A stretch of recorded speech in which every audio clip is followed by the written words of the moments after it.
Hi, we have another problem from 3.4. It's on the problem solving part, and it's number 55.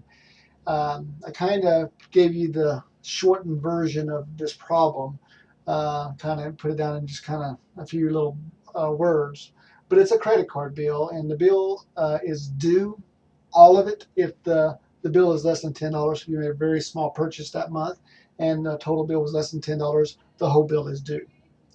If it's $10, it's going to be $10 is your minimum payment going to be if your bill is at least $10 but less than $500. So now you can pay more than that, they're saying, but that's the amount that's due. And now what they're trying to do is figure out a function for the minimum payment. It's going to be $30 if the bill is at least $500 but less than $1,000, and it's going to be $50 if the bill is at least $1,000 but less than $1,500. Okay, and the bill is going to be $70 if the total bill is more than $1,500. Well, I should say at least $1,500. So $1,500 or more. Now, one student who actually would request this did discover that this is kind of like a step function, which I didn't talk about in our class. And but you don't really need to know that concept to do this problem. Yeah, when you get through the problem, if you know anything about step functions, you're going to notice this is a step function. So, but what the function is pretty much what I have here. You just got to put it in from words and into a function. So what I'm going to do, alpha of x is the function, and what's going to be due is the bill. The whole bill is going to be due. So if you owe $8, you got to pay $8. If it's $9, you got to pay $9. So alpha of x is going to be x, whatever that number is. Okay, if x is less than $10. So if x is $9, you got to pay $9.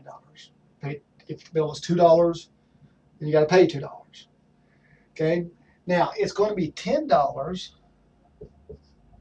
if your x is at least $10. It's got to be a less than or equal to there, but less than 500. Okay, then if you have made a purchase of over 500 but less than 1,000, your minimum payment will be $30. So at least 500, but no more than 1,000. So, but not including 1,000. Now it's going to be $50. Okay, if x is at least 1,000. Okay, but less than 1,500. So really what I'm doing is I'm just getting this portion of the problem and just translating it from words into a function. So that's really all I'm doing. It's just like a little translation. And it's going to be 70 if x is greater than or equal to 1,500. So now I believe, if I'm not mistaken, I don't see the problem right now, but I think the problem says they do want to graph it. If they don't want you to graph it, then that's it. But I'm going to go ahead and graph it for us. And the biggest problem with this is being able to get everything on there because the domain is so large. Okay, so what I'm going to do is if it's 0 to 10, okay, it's a certain amount of money. And then from 10 to 500, I can't really draw this to a very good scale. So what I'm going to do is I really don't want to go 10, 20, 30, 40 until I get to 500, be there all day long. So what I want to do is go from 10. Now what I'm going to do is I'm just going to break the graph up just to let me know. There's a lot of numbers in between. And then I'm going to put 500 there. And then from 500 to 1,000, it's going to be something else. So again, I'll break the graph up just to let me know that there's a lot of numbers between them. So it's not really drawn to a complete scale. And then from 1,000 to 1,500, it's going to be something else.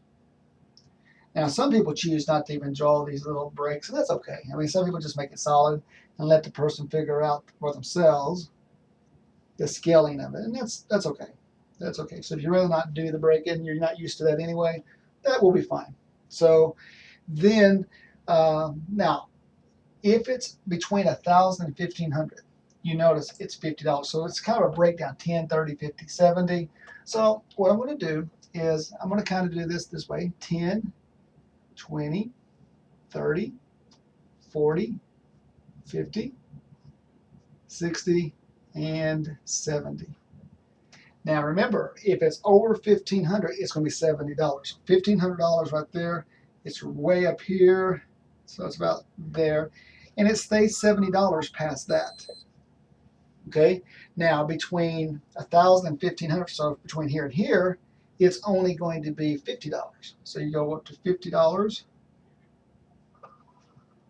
You got to be really careful not to go past this. So as a matter of fact, I think I actually went a little too far with this point right here. So I need to back up on that a little bit because it's not really, that's a little better. Now notice I put a little open circle there because that little circle is there because it goes up to $1,500 but doesn't include it. The moment it hits $1,500, it takes over on this one. So it's up to 70, so it jumps up to 70. Now notice this one has a dot because it says at least 1,000. So that's right there, it tells me that's a dot there. Okay, now between 500 to 1,000, it's only $30. So it's like that. Okay, now from $10 to $500, it's going to be just $10. And I kind of got it slanted too high. It should be a constant. Should be straight across there. There you go. Now here's the problem. Okay, anything less than $10 is just going to be the bill itself. So if you owe nothing, you're not going to pay anything. If it's $1, you're going to pay $1. So this is not actually, so for the person who says thinks it's a step function, it's a step function for this part of it. Okay, between 0 to 10, it's going to be like a slanted line. So it's going to kind of look like that. So if you owe $1, you pay $1. If it's $2, you pay $2. So it's the identity function. So if you remember your library of function, between here to here, it's the identity. And then, yeah, between the rest of it is technically a little step function, which we didn't discuss. But you don't need to know that topic because the step function looks like this. Or in our book, it does this. This is the step function, or what they call the greatest integer function. And we are just not going to talk about that. We can still do the problems that relate to it. And we did this problem, if you notice, we did the problem without knowing the notation. So you don't really know the notation. That's why I'm not doing it. I'm not teaching you the notation of it. You can still do the word problems associated with that. So, but anyway, that's problem number 55. It's actually exactly 55. Actually, I didn't change anything on that problem. So, and that's it.